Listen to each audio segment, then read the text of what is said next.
सबको प्रभु यीशु मसीह के मधुर पावन नाम में जय मसीह की। मैं परमेश्वर का तहे दिल से आभारी हूँ इस सुंदर समय के लिए जो परमेश्वर ने मेरे जीवन में इनायत की कि इस प्रकार मैं आपके मध्य में आकर परमेश्वर के वचन की खिदमत इस प्रकार मैं कर सकूं। इस सुंदर समय अवसर के लिए मैं परमेश्वर का तहे दिल से आभारी हूँ, धन्यवाद देता हूँ। साथ साथ बीकानेर ब्रदरन मंडली का भी मैं आभारी हूँ। आपने ये सुंदर अवसर मुझे प्रदान किया। परमेश्वर के दास भाई बॉयज फिलिप का भी मैं आभारी हूँ और उस मंडली के जिम्मेवार भाइयों का कि भाई बॉयज फिलिप ने मुझे संपर्क किया और ये अवसर प्रदान किया। इसके लिए मैं आपका भी आभारी हूँ। और परमेश्वर के वचन के सन्मुख जब हम बैठे हैं, बड़े प्रार्थना पूर्वक और ध्यान पूर्वक और उत्साह पूर्वक प्रभु के सन्मुख रहने के लिए प्रभु हम सब की मदद और सहायता करे। जिस विषय पर मैं आपका ध्यान चाहता हूं इन कुछ दिनों के लिए, वो विषय आपको बताया गया है। वो विषय है परमेश्वर द्वारा उपयोगी विश्वासियों के जीवन सद्गुण।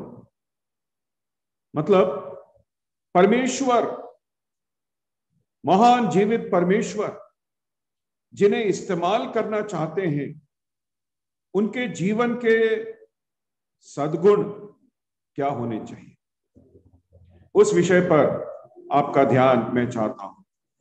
और मैं प्रारंभ में ही आपको बता दूं, ये एक व्यवहारिक विषय है, प्रैक्टिकल सब्जेक्ट है।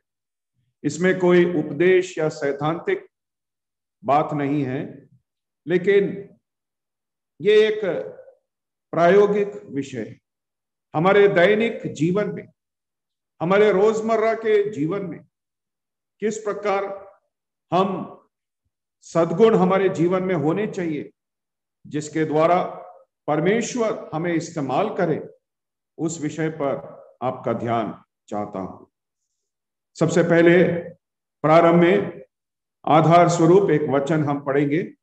कोई भी वचन पढ़ने में मेरी सहायता करे तो बहुत अच्छा होगा। सबसे पहले हम पढ़ें भजन संहिता 65 उसका 4 पद। Psalms number 65 verse 4। भजन संहिता 65 उसका पद 4। क्या ही धन्य है वह जिसको तू चुनकर अपने समीप आने देता है कि वह तेरे आंगनों में वास करे। हम तेरे भवन के अर्थात तेरे पवित्र मंदिर के उत्तम उत्तम पदार्थों से तृप्त होंगे। धन्यवाद भाई। बहुत ही एक सुंदर पद यहां पर हम देखते हैं। दाऊद बादशाह का भजन है और दाऊद यहां पर कितनी खूब तरह से लिखते हैं और कहते हैं, धन्य है वह मनुष्य जिसको तू चुनकर, परमेश्वर चुनकर अपने समीप आने देते हैं कि वह तेरे आंगनों में वास करे, कि वह तेरी खिदमत करे, कि वह तेरे लिए उपयोगी हो, कि वह तेरे आंगनों में वास करके, तेरा काम करके तेरे महान नाम की महिमा करे। धन्य है वह मनुष्य जिसे तू चुनकर अपने समीप आने देता है। परमेश्वर द्वारा उपयोगी विश्वासियों के सद्गुण। प्रारंभ में परिचय के तौर पर 4-5 बातें जल्दी से बताकर उन सद्गुणों की ओर मैं जाना चाहता हूं। परिचय के तौर पर 4-5 बातें मैं बताना चाहता हूं। पहली बात, परमेश्वर के द्वारा उपयोगित होना या परमेश्वर के द्वारा इस्तेमाल होना सब लोग चाहते हैं, लेकिन उपयोग होते थोड़े से लोग हैं।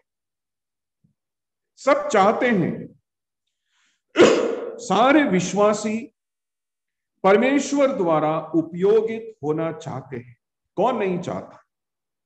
कौन ऐसा विश्वासी है जो नहीं चाहता कि परमेश्वर मुझे इस्तेमाल करे? ऐसा कोई भी विश्वासी नहीं, बड़ा हो छोटा हो, मजबूत विश्वासी हो कमजोर विश्वासी, पढ़ा लिखा हो कम पढ़ा लिखा हो, हर एक विश्वासी की दिल में चाहत और इच्छा यही है कि परमेश्वर मुझे इस्तेमाल करे, मैं परमेश्वर के लिए उपयोगी पात्र बन सकूं, परमेश्वर मुझे चुनकर अपने समीप आने दे कि मैं परमेश्वर के आंगनों में वास करके परमेश्वर की खिदमत मैं कर सकूं। चाहत तो सब में है, लेकिन इस्तेमाल थोड़े से होते हैं। इस बात को हमें स्मरण रखना है। दूसरी बात जो मैं बताना चाहता हूं वो यह है, हमारे केवल चाहने मात्र से परमेश्वर हमें उपयोग नहीं करते। यदि परमेश्वर को हमें उपयोग करना है, हमें उसके लिए प्रयत्न करना, हमें उसके लिए परिश्रम करना, हमें मसीही सद्गुण हमारे जीवन में ढालना है। जब तक हम इस बात के लिए परिश्रम नहीं करें, जब तक हम इस बात के लिए, इस काम के लिए प्रयत्न और प्रयास ना करें, तब तक केवल चाहने से परमेश्वर हमें इस्तेमाल नहीं कर सकते।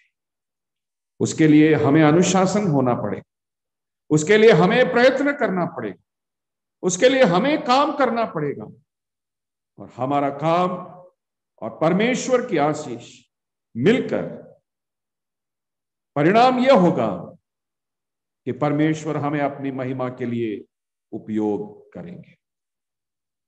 तीसरी एक और सत्य जो मैं बताना चाहता हूं, तीसरा सत्य वो ये है, परिचय के तौर पर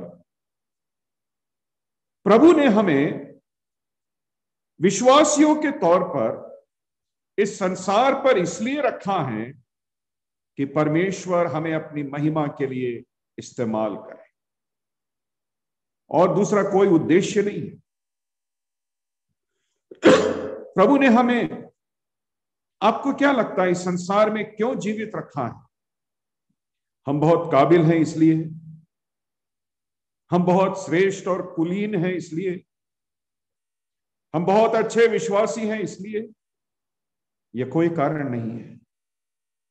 एक विश्वासी के रूप में परमेश्वर ने हमें इस संसार में जिंदों की सरजमीन पर इसलिए रखा है कि हम परमेश्वर के द्वारा उपयोगी हों।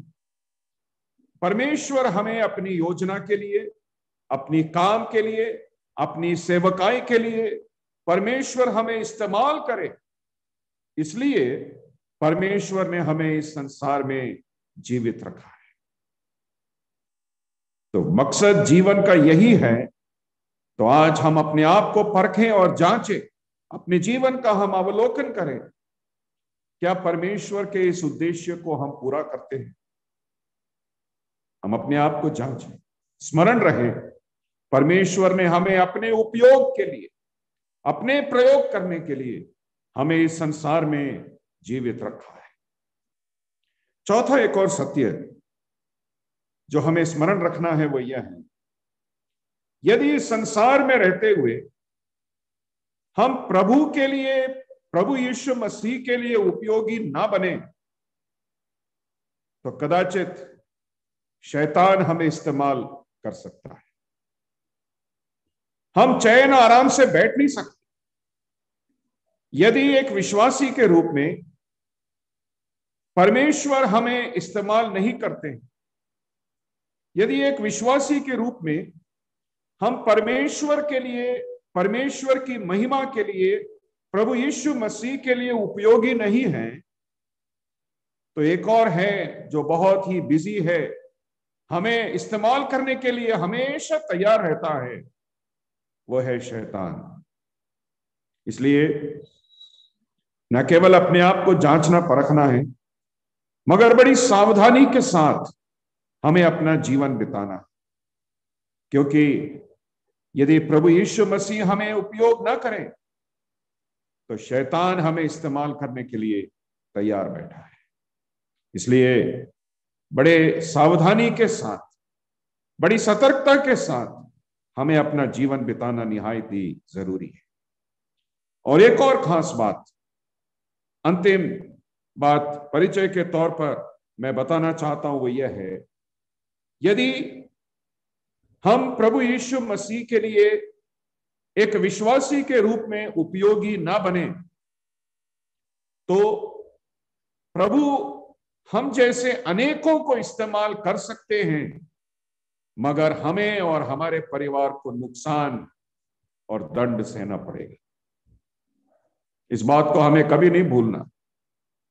एक विश्वासी के रूप में यदि प्रभु यीशु मसीह मुझे उपयोग ना करे, मैं प्रभु के लिए एक उपयोगी पात्र ना बनूं, मेरे जीवन में ये सारे सद्गुण नहीं है जिसके कारण प्रभु मुझे इस्तेमाल करे, तो प्रभु के लिए मैं बहुत कोई जरूरी इंसान नहीं हूं। मेरे समान अनेकों को प्रभु इस्तेमाल कर सकते हैं, मगर मुझे और मेरे परिवार को नुकसान सहना पड़ेगा।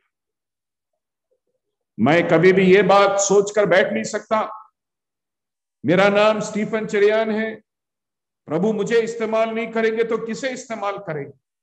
प्रभु मुझे जरूर इस्तेमाल करेंगे, प्रभु मुझे अवश्य इस्तेमाल करेंगे, ये सोचकर मैं बैठ नहीं सकता। यदि मैं उपयोगी ना बनूं, मेरे जीवन में सद्गुण ना हो, प्रभु इस शहर से ही, इस राज्य से, इस देश से हजारों लाखों करोड़ों स्टीफन चरियान उत्पन्न कर सकते हैं और प्रभु का काम प्रभु कर सकते हैं, लेकिन मुझे और मेरे परिवार को नुकसान दंड सहना पड़ेगा। अजीज विश्वासियों, हम अपने आप को जांचे परखें, यह एक गंभीर विषय है। हम अपने आप को परखें, क्या परमेश्वर के लिए मैं एक उपयोगी पात्र हूं? क्या मेरे जीवन में वो सारे सद्गुण हैं जो पाए जाने जरूरी हैं, जिसके द्वारा ही परमेश्वर इस्तेमाल कर सकते हैं? हम अपने आप के जीवन को जांचे परखें। जल्दी से मैं उन सद्गुणों पर आना चाहता हूं।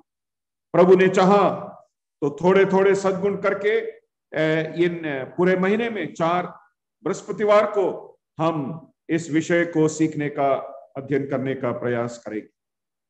सबसे पहला सद्गुण, परमेश्वर किसे इस्तेमाल करते, परमेश्वर किनको उपयोग करते। बहुत ही आधारित, बहुत ही महत्वपूर्ण बात है, लेकिन कई बार इसके महत्व को हम नहीं समझते। पहला सद्गुण, परमेश्वर केवल उनको ही इस्तेमाल करते हैं जो परमेश्वर के अपने हैं, अर्थात जिन्होंने प्रभु यीशु मसीह पर विश्वास किया है, यीशु मसीह को अपना प्रभु और उद्धारकर्ता मानकर जीवन में स्वीकार किया है और यीशु मसीह के प्रभुत्व में, यीशु मसीह के अधीनता में, प्रभु यीशु मसीह की आज्ञाकारिता में जो अपना जीवन, जो विश्वासी बिताते हैं, केवल सच्चे विश्वासियों को ही प्रभु इस्तेमाल कर सकते हैं। इस बात को हमें कभी नहीं भूलना। हां, परमेश्वर सर्वशक्तिमान है, प्रभु यीशु मसीह सर्वशक्तिमान है, प्रभु किसी को भी इस्तेमाल कर सकते हैं। बाइबल में हम पढ़ते हैं प्रभु ने कई बार अविश्वासियों को भी इस्तेमाल किया, प्रभु ने कई बार जानवरों को भी इस्तेमाल किया, प्रभु ने कई बार जीवित और निर्जीव वस्तुओं को भी इस्तेमाल किया, लेकिन वो एक दैनिक प्रक्रिया नहीं। वो किसी खास परिस्थिति में, किसी खास अवसर के लिए प्रभु ने इस्तेमाल किया, लेकिन प्रतिदिन यदि इस्तेमाल होना है, हमें सच्चे विश्वासी सबसे पहले बनना है, प्रभु को जीवन में ग्रहण करना है, प्रभु के लोग बनना है, प्रभु की संतान बनना है, प्रभु की निज प्रजा बनना है, तभी प्रभु हमें इस्तेमाल कर सकते हैं। देखिए एक पद पढ़िए मेहरबानी से, यूहन्ना रचित सुसमाचार पहला अध्याय, gospel of John chapter 1 verse 11 and 12। यूहन्ना रचित सुसमाचार पहला अध्याय 11 और 12। वह अपने घर आया और उसके अपनों ने उसे ग्रहण नहीं किया, परंतु जितनों ने उसे ग्रहण किया उसने उन्हें परमेश्वर की संतान होने का अधिकार दिया, अर्थात उन्हें जो उसके नाम पर विश्वास रखते हैं। साफ शब्दों में लिखा है, वो अपनों के बीच में आया, लेकिन उसके अपनों ने उसे स्वीकार नहीं किया, मगर जितनों ने उसे स्वीकार किया, जितनों ने उसे ग्रहण किया, उसने उन्हें परमेश्वर का संतान बनने का अधिकार दिया। तो परमेश्वर की संतान बनना है तो परमेश्वर प्रभु यीशु मसीह पर विश्वास करना है, प्रभु यीशु मसीह को मेरा उद्धारकर्ता मानकर व्यक्तिगत रीति से मुझे अपने जीवन में प्रभु को स्वीकार करना है। कई लोग इस गलत फहमी में रहते हैं कि हम तो भैया ब्रदर, हम तो मसीही परिवार में हमारा जन्म हुआ है इसलिए हम विश्वासी हैं। कई लोग और बड़े धोखे में रहते हैं, हम तो प्रभु के दास के बच्चे हैं, हम तो पासवान के बच्चे हैं इसलिए हम तो विश्वासी, हम तो एक एल्डर साहब के बच्चे हैं, हम तो प्राचीन के बच्चे हैं इसलिए हम विश्वासी हैं। कई लोग इस फरेब में, इस धोखे में रहते हैं कि हम चर्च जाते हैं, हम बाइबल पढ़ते हैं। कई लोग सोचते हैं एक साल में पूरी बाइबल पढ़ें तो हम स्वर्ग में जाएंगे, इसलिए वो पूरी बाइबल पढ़ते हैं, हर साल पढ़ते हैं, साल दर साल पढ़ते जाते हैं। कई लोग सोचते हैं प्रार्थना करने से हम स्वर्ग जाएंगे। कई लोग सोचते हैं हम तो चर्च में क्वायर में हैं, हम गीत गाते हैं, हम म्यूजिक बजाते हैं इसलिए हम जरूर स्वर्ग जाएंगे। कई लोग तो और भी बड़े धोखे में रहते हैं, साहब हम तो प्रचार भी करते हैं, हम तो स्वर्ग जरूर जाएंगे। अजीजों, बड़ी विनम्रता के साथ परमेश्वर के वचन पर आधारित होकर मैं बताना चाहता हूं, जब तक प्रभु यीशु मसीह पर विश्वास नहीं करें तब तक आप स्वर्ग राज्य में प्रवेश नहीं कर सकते। जब तक आप प्रभु यीशु मसीह को अपना व्यक्तिगत उद्धारकर्ता मानकर जीवन में ग्रहण नहीं करेंगे, परमेश्वर की संतान नहीं बनेंगे, प्रभु के सच्चे विश्वासी नहीं बनेंगे, स्वर्गराज में आप प्रवेश नहीं करेंगे और इस संसार में रहते हुए परमेश्वर कभी भी आपको इस्तेमाल नहीं कर सकते। अपने आप को जांचे परखें। रोमियो की पत्री 10 अध्याय और उसके 9 पद में हम पढ़ते हैं, यदि तू अपने मुंह से अंगीकार करे और अपने मन में विश्वास करे तो तू निश्चय उद्धार पाएगा। क्या आपने कभी मुंह से अंगीकार किया है कि यीशु मसीह ही प्रभु है? क्या आपने मन में पूर्ण विश्वास किया है कि प्रभु यीशु मसीह मेरा मुक्तिदाता है, मेरा उद्धार करता है, मेरे पापों के लिए प्रभु ने क्रूस पर अपनी जान दी? यदि आपने ऐसा विश्वास किया है तो प्रभु का वचन इस बड़े सत्य को हमें प्रमाणित करता है और कहता है तो तू निश्चय उद्धार पाएगा। कोई शक नहीं है, कोई संदेह नहीं है। स्मरण रहे, प्रभु के द्वारा उपयोगी होने के लिए सबसे पहला सद्गुण है विश्वासी बनना। विश्वासियों को ही प्रभु इस्तेमाल करते हैं। सच्चे दिल से जिन्होंने प्रभु यीशु मसीह को ग्रहण किया, केवल ऐसे विश्वासियों को ही प्रभु इस्तेमाल करते हैं। तो पहला सद्गुण क्या है? सच्चे विश्वासी हमें बनना है। हम अपने आप को जांचें परखें, क्या आप सच्चे विश्वासी हैं या किसी झूठ में, किसी धोखे में, किसी गलत फहमी में आप जी रहे हैं और प्रभु को आज तक विश्वास नहीं किया है, ग्रहण नहीं किया है। आज रात्रि को भी समय है। यदि आप पूर्ण हृदय से विश्वास करेंगे, पश्चाताप की प्रार्थना करेंगे, मुंह से अंगीकार करेंगे, मन से विश्वास करेंगे, परमेश्वर का वचन कहता है आपका निश्चित उद्धार होगा।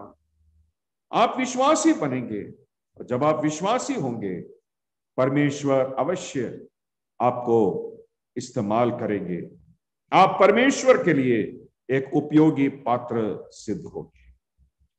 दूसरा एक और सद्गुण परमेश्वर के द्वारा उपयोगी विश्वासियों का दूसरा सद्गुण है, विश्वासियों को परमेश्वर की इस्तेमाल के लिए उपलब्ध रहना चाहिए। दे मस्ट बी अवेलेबल, उपलब्ध होना चाहिए। यदि केवल चाहत रखें परमेश्वर हमें इस्तेमाल करे, परमेश्वर इस्तेमाल नहीं कर सकते। हमें उपलब्ध होना है, परमेश्वर के सन्मुख हमें हाजिर होना। बाइबल का परमेश्वर कभी भी जोर जबरदस्ती करने वाला परमेश्वर नहीं। बाइबल का परमेश्वर ये नहीं कहेगा अरे तुम्हारा नाम स्टीफन चरियान है, चलो मैं तुम्हें इस्तेमाल करता हूं, तुम फलाने परिवार से आए हो, तुम फलाने देश से आए हो, तो मैं तुम्हें इस्तेमाल करता हूं। नहीं, प्रभु कभी भी ऐसा नहीं करेगा। प्रभु किन विश्वासियों को इस्तेमाल करते हैं? प्रभु केवल ऐसे विश्वासियों को इस्तेमाल करते हैं जो परमेश्वर के सन्मुख उपलब्ध है। पढ़िए मेहरबानी से यशायाह नबी की पुस्तक उसका 6वां अध्याय, Isaiah, book of Isaiah chapter 6 verse 8। यशायाह नबी की पुस्तक 6 अध्याय और उसका 8 पद क्या लिखा है? तब मैंने प्रभु का यह वचन सुना, मैं किसको भेजूं और हमारी ओर से कौन जाएगा? तब मैंने कहा, मैं यहां हूं, मुझे भेज।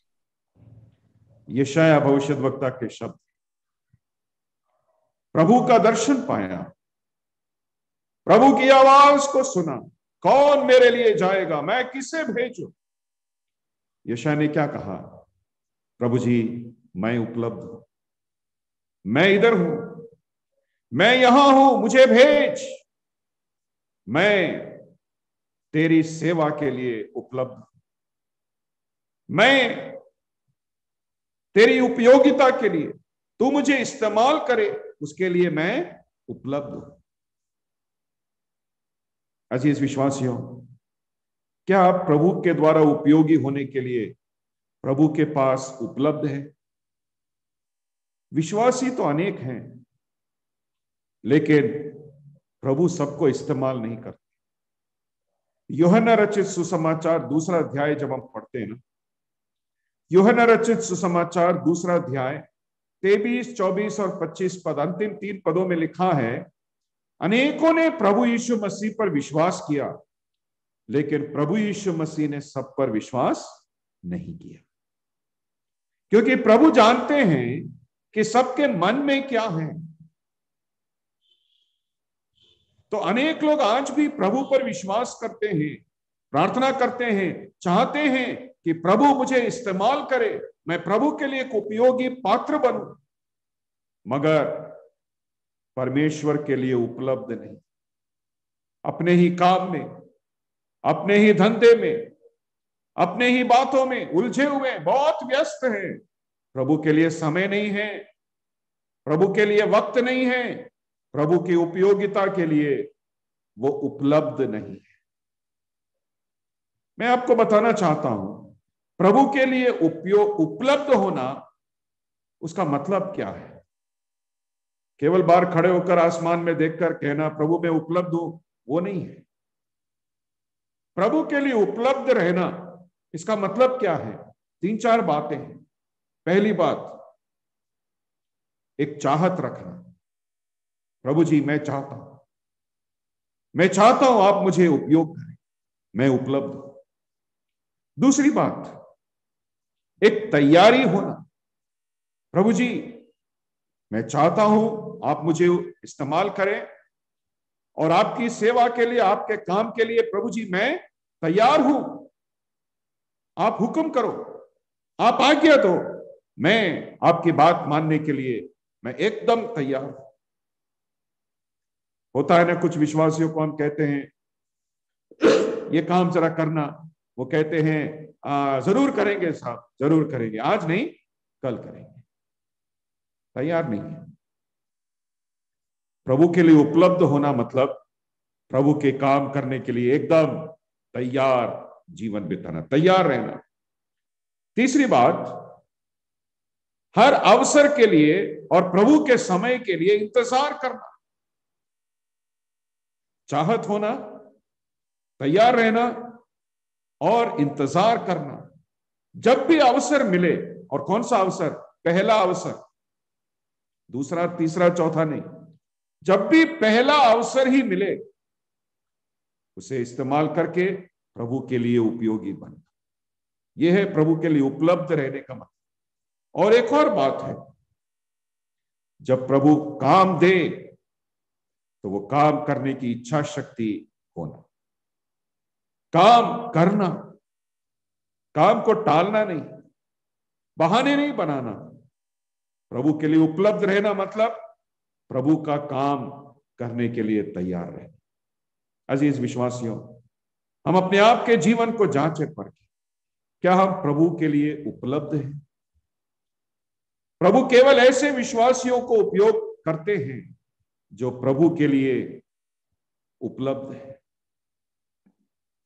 ये ग्रीक माइथोलॉजी में, ये यूनानी पौराणिक किताबों में एक, वहां पर हम पढ़ते हैं एक अवसर की मूर्ति के बारे में, द स्टैच्यू ऑफ अपॉर्चुनिटी, अवसर की मूर्ति।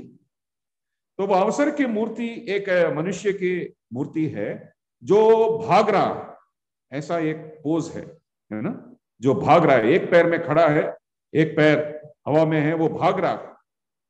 और न केवल वो भाग रहा है, वो मूर्ति ऐसे गोल गोल घूमती रहती, एक चक्र में गोल गोल घूमती रहती। उस व्यक्ति के सिर में बाल नहीं, ये मूर्ति में जो व्यक्ति है उसके सिर में बाल नहीं है, केवल सामने की तरफ एक छोटी सी चोटी है, एक शेंडी है सामने माथे की तरफ, पीछे नहीं। हमारे यहां पीछे रखते हैं शेंडी, ये लोग सामने रखा है इन्होंने। और इनका कहना है जब अवसर तुम्हारे सामने होना, सामने से धर लो, सामने से पकड़ लो, एक बार निकल जाए, पीछे पकड़ने के लिए चोटी नहीं है, कुछ भी नहीं है।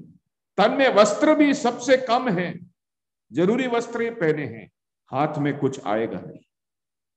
इसलिए जब अवसर सामने है, सामने माथे में जो शेंडी है, जो चोटी है, उसे पकड़ लो तो अवसर का सदुपयोग कर सकते हो।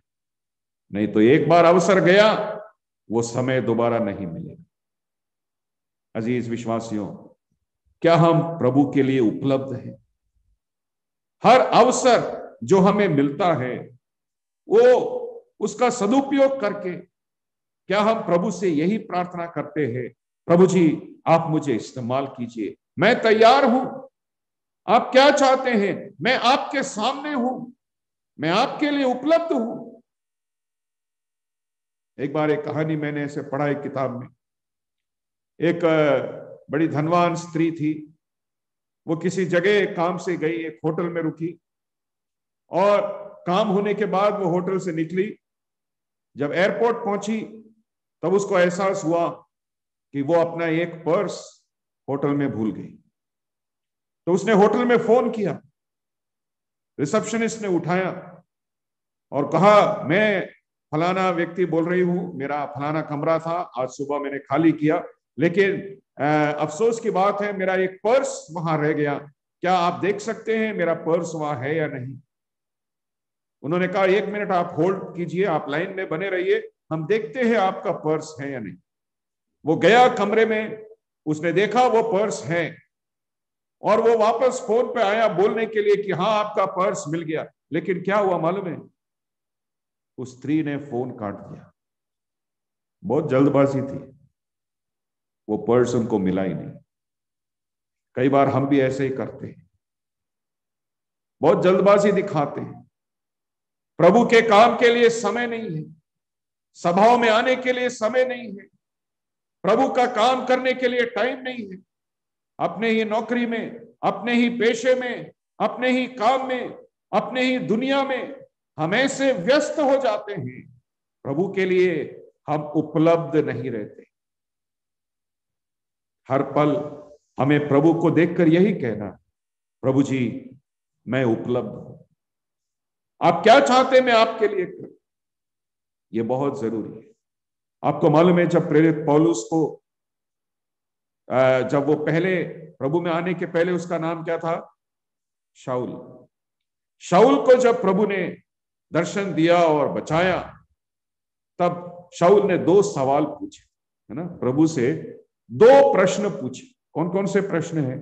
पढ़िए मेहरबानी से। प्रेरितों के काम पुस्तक 22 अध्याय, Acts of the Apostles chapter 22 verse 7 onwards. प्रेरितों के काम पुस्तक 22 अध्याय 7 पद से आगे पढ़े मेहरबानी से। और मैं भूमि पर गिर पड़ा और यह शब्द सुना, हे शाऊल, हे शाऊल, तू मुझे क्यों सताता है? मैंने उत्तर दिया, शब्द सुना, हे शाऊल तू मुझे क्यों सताता है। तब पौलुस ने पहला सवाल पूछा। क्या सवाल है? हे प्रभु तू कौन है? यह है पहला सवाल। हे प्रभु तू कौन है? आगे उसने मुझसे कहा, मैं यीशु नासरी हूं जिसे तू सताता है। जी भाई, आप 10 पद पढ़िए, वर्स 10, 10 पद, दूसरा सवाल। तब मैंने कहा, हे प्रभु मैं क्या करूं? प्रभु ने मुझसे कहा, उठकर दमिश्क में जा और जो कुछ तेरे करने के लिए ठहराया गया है वहां तुझसे सब बता दिया जाएगा। दूसरा सवाल, प्रभु मैं क्या करूं? पहला सवाल क्या था? प्रभु तू कौन है? प्रभु ने कहा मैं यीशु हूं जिसे तू सताता है। दूसरा सवाल, प्रभु तू क्या चाहता है कि मैं तेरे लिए करूं? प्रभु मैं तेरे वास्ते क्या करूं? प्रभु ने कहा तू उठकर दमिश्क में जा, वहां तुझे बताया जाएगा कि तुझे क्या क्या करना है। अजीज विश्वासियों, शायद हमने ये सवाल तो पूछ लिया है, प्रभु तू कौन है, जवाब भी पा लिया है, प्रभु मेरा उद्धार करता है, प्रभु मेरा मुक्तिदाता है, प्रभु मेरा स्वामी है, प्रभु मेरा सर्वे सर्वा है, वो मेरा सब कुछ है। लेकिन हर दिन हम ये सवाल शायद नहीं पूछते, प्रभु तू क्या चाहता है मैं तेरे लिए करूं? मैं तेरे लिए क्या करूं प्रभु? क्या हम प्रभु के लिए उपलब्ध हैं?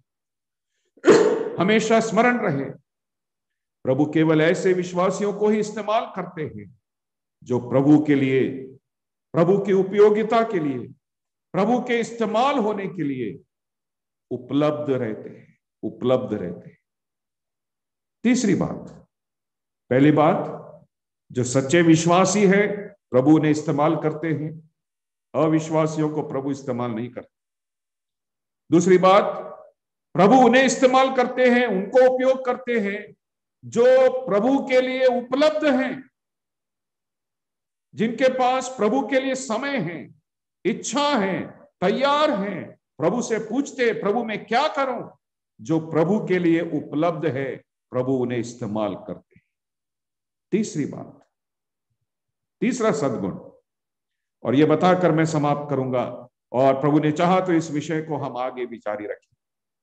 तीसरा सद्गुण, प्रभु द्वारा उपयोगी विश्वासियों का तीसरा सद्गुण, और तीसरा सद्गुण है परमेश्वर आज्ञाकारी विश्वासियों को इस्तेमाल करते हैं। God uses obedient believers.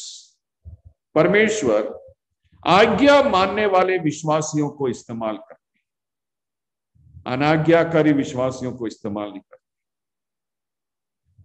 आपको लगेगा ब्रदर हम तो आज्ञाकारी हैं, हम तो प्रभु का वचन पढ़ते हैं, मीटिंग में जाते हैं, प्रचार करते हैं, बाइबल पढ़ते हैं, प्रार्थना करते हैं, सब करते हैं, हम तो आज्ञाकारी हैं, हम तो ठीक हैं। लेकिन मैं आज आपको बताना चाहता हूं परमेश्वर की आज्ञा क्या है। परमेश्वर की आज्ञा ये परमेश्वर का वचन है। क्या इस पूर्ण वचन, इस संपूर्ण वचन को हम आज्ञा पालन करते हैं? कुछ पदों को देखिए, जल्दी से पढ़िए। लूका रचित सुसमाचार में से हम कुछ पदों को पढ़ेंगे। पहला अध्याय 6 पद, लूक चैप्टर 1 वर्स 6, क्या लिखा है? वे दोनों परमेश्वर के सामने धर्मी थे और प्रभु की सारी आज्ञाओं और विधियों पर निर्दोष चलते थे। वे दोनों, कौन दोनों? जकरिया और उसकी पत्नी है ना, एलिजाबेथ। ये दोनों धर्मी थे और क्या लिखा है? परमेश्वर की सारी आज्ञाओं को मानते थे। परमेश्वर की वचन की आज्ञाकारिता में हम काटना छांटना नहीं कर सकते, पिक एंड चूज नहीं कर सकते। मुझे ये अच्छा लगता है ये मानूंगा, ये अच्छा नहीं लगता है ये नहीं मानूंगा, ऐसा हम नहीं कर सकते।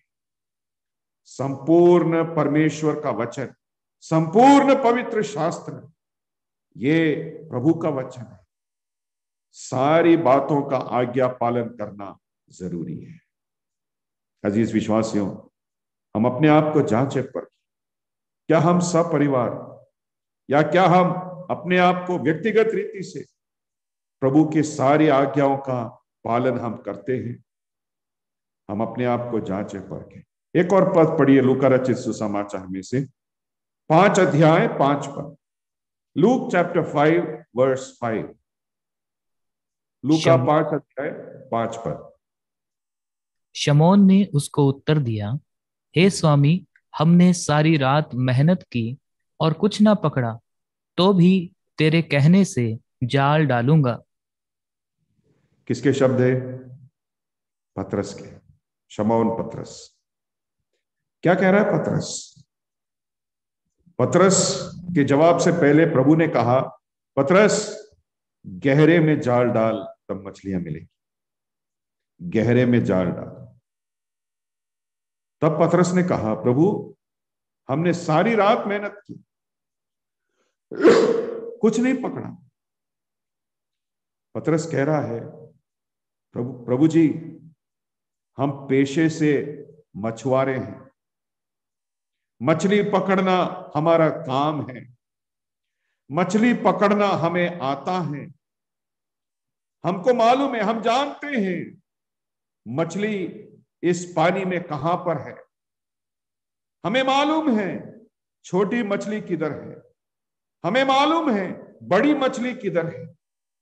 बचपन से इस झील में हम मछली पकड़ते आए हैं, हम जानते हैं, और हमने सारी रात मेहनत की, एक भी मछली नहीं पकड़ी, फिर भी तो भी तेरे कहने पर मैं जाल डालूंगा। क्या यह हमारी आज्ञाकारिता है? हम कई बार प्रभु को सफाई देते हैं, प्रभु जी मैंने ये किया, मैंने वो भी किया, मैंने ये नहीं किया, मैं वो भी नहीं किया, प्रभु जी मैंने ये किया, तो भी कुछ नहीं मिला। तो भी प्रभु जी, क्योंकि आप बोल रहे हैं, क्योंकि ये आपका हुक्म है, ये आपका आदेश है, ये आपकी आज्ञा है, इसलिए मैं करूंगा, अवश्य करूंगा। क्या आज्ञाकारिता में हम अपना जीवन बिताते? हम अपने आप के जीवन को जांचें पर। एक और पद पढ़िए, 7 अध्याय 6, 7 और 8, लूका 7 अध्याय 6, 7 और 8 पर। यीशु उनके साथ गया, पर जब वह घर से दूर न था तो सूबेदार ने उसके पास कई मित्रों के द्वारा कहला भेजा, हे प्रभु, दुख ना उठा, क्योंकि मैं इस योग्य नहीं कि तू मेरी छत के तले आए। इसी कारण मैंने अपने आप को इस योग्य भी ना समझा कि तेरे पास आऊं, पर वचन ही कह दे तो मेरा सेवक चंगा हो जाएगा। मैं भी पराधीन मनुष्य हूं और सिपाही मेरे हाथ में है। और जब एक को कहता हूं जा, तो वह जाता है, और दूसरे से कहता हूं आ, तो वह आता है, और अपने किसी दास को कि यह कर, तो वह उसे करता है। यहां पर सूबेदार के बातों को हम देखते हैं। वो कहता है, प्रभु जी, मैं भी पराधीन आदमी हूं, मैं भी एक अधिकारी आदमी हूं, मैं आज्ञा देना जानता हूं, मैं आज्ञा से काम करवाना जानता हूं। एक से कहता हूं आ तो वह आता है, दूसरे से कहता हूं जा तो वह जाता है। मगर अब मुझे एहसास है कि मेरे से बड़े अधिकारी आप हैं। आने का कष्ट ना करें प्रभु जी, आज्ञा दे दे, आप बोल दीजिए तो हो जाएगा। क्या हम प्रभु की आज्ञाकारिता में जीवन बिताते हैं? एक और पद पढ़ी मेहरबानी से, 20 अध्याय, लूका 20 अध्याय उसका 25 पद। लूका 20 अध्याय और उसका 25 पद क्या लिखा है? उसने उनसे कहा, तो जो केसर का है वह केसर को दो, और जो परमेश्वर का है वह परमेश्वर को दो। प्रभु यीशु मसीह ने कहा, जो कैसर का है वो कैसर को दो, और जो खुदा का है वो खुदा को दो। जो परमेश्वर का है, क्या हम परमेश्वर को देते हैं? परमेश्वर के योग्य समय को हम परमेश्वर को देते हैं? परमेश्वर के योग्य जीवन को हम परमेश्वर को देते हैं? क्या परमेश्वर के द्वारा हम इस्तेमाल होते हैं? हम अपने आप को जांचें। क्या प्रभु की आज्ञाकारिता में हम जीवन बिताते हैं? प्रभु ने जब नूह को आज्ञा दिया, जहाज बना, क्योंकि बारिश आने वाली है, बाढ़ आने वाली है। कितने बार बारिश आई थी? एक बार भी नहीं। किसी ने बारिश देखा ही नहीं, समझ में ही नहीं आता है बारिश होता क्या है। लेकिन नूह को मालूम है, प्रभु ने आज्ञा दिया है तो मेरा काम आज्ञा पालन करना है। अजीज विश्वासियों, हम अपने आप को जांचें पढ़ के, क्या हम प्रभु की आज्ञाकारिता में अपना जीवन बिताते? एक उदाहरण देना चाहता हूं। एक कहानी मैंने ऐसे किताब में पढ़ा है। एक राजा था खाड़ी देश में, पुराने समय की बात है। तो वो एक छोटा सा राजा था, उसका एक छोटा सा राज्य था। कुछ 100-150 लोग उसकी सेना में थे, 150 सैनिक उसकी सेना में थे। तो उस राजा का नाम था अबू तबार। अबू तबार उस राजा का नाम है। छोटा सा राज्य है और लगभग 150 सैनिक हैं। और एक बड़ा राजा, जिसके बहुत बड़ा राज्य है और सैकड़ों लाखों सैनिक उसकी सेना में है। वो बड़ा राजा एक एक करके सारे देशों को जीतकर, लड़ाई करके जीतकर, कब्जा करके ऐसे आगे बढ़ रहा है। कब्जा करते करते करते करते, जीतते जीतते, फतह पाते पाते वो अबू तबार के देश में पहुंचे। उसने देखा ये तो छोटा सा देश है, सिर्फ 150 सैनिक हैं, इससे क्या लड़ना, मैं तो ऐसे ही जीत जाऊं। इसने अपने एक मंत्री को भेजा एक संदेशा के साथ। मंत्री गया अबू तबार राजा के पास और राजा का संदेश अबू तबार को दिया। अबू तबार ने इस बड़े राजा का संदेश पढ़कर अपने दाएं तरफ जो मंत्री खड़ा था उसको बोला, सोब, तेरे पास जो खुखरी है, जो चाकू है, वो चाकू तो अपने पेट में घुसा दे। वो मंत्री ने तुरंत वो खुखरी निकाला और अपने पेट में चाकू घुसाया और वो वहीं पर ही ढेर होकर मर गया। बाएं तरफ के सैनिक को बोला, सुन, तो भाग कर जा, यूफ्रेटिस नदी में कूद जा। बोलने की देरी ये सैनिक भागने लगा और यूफ्रेटिस नदी में जाकर कूद गया और मर गया। ये मंत्री देखकर हक्का बक्का रह गया। अब्बू तबार ने इस बड़े राजा के मंत्री से कहा, तुम्हारा राजा बड़ा हो सकता है, मगर उसको जाकर बोलना अब्बू तबार ने कहा है 24 घंटे के अंदर मैं तुझ राजा को बांधकर गुलाम बनाकर अपने कुत्तों के बाड़े में बांध कर रखूंगा। जाकर बोल देना अपने राजा को। वो संदेशवाहक, वो मंत्री थरथराता हुआ, डरता कांपता हुआ भाग कर गया अपने राजा के पास। राजा को सारा आप बीती सुनाया, जो कुछ उसने सुना, जो कुछ उसने देखा, वो राजा को सुनाया। बड़ा राजा भी डर गया। और इतिहास हमें बताता है 24 घंटे के अंदर अब्बू तबार ने उस बड़े राजा का विजय चक्र रोका और उस बड़े राजा को गुलाम बनाकर अपने कुत्तों के बाड़े में बांध कर रखा 24 घंटे के अंदर। वजह, कारण क्या है? कारण यह है अब्बू तबार की सेना छोटी है, देश छोटा है, लेकिन अब्बू तबार एक आज्ञा दे देना, क्यों, कब, कैसे, अभी नहीं, तभी नहीं, कोई बहाना बताए बगैर राजा के मुंह से जमीन पर बात गिरने से पहले राजा की बात को मानने के लिए तैयार लोग अबू तबार के पास है। हमारे स्वर्गीय प्रभु यीशु मसीह के पास ऐसे आज्ञाकारी सैनिक, आज्ञाकारी लोग हैं।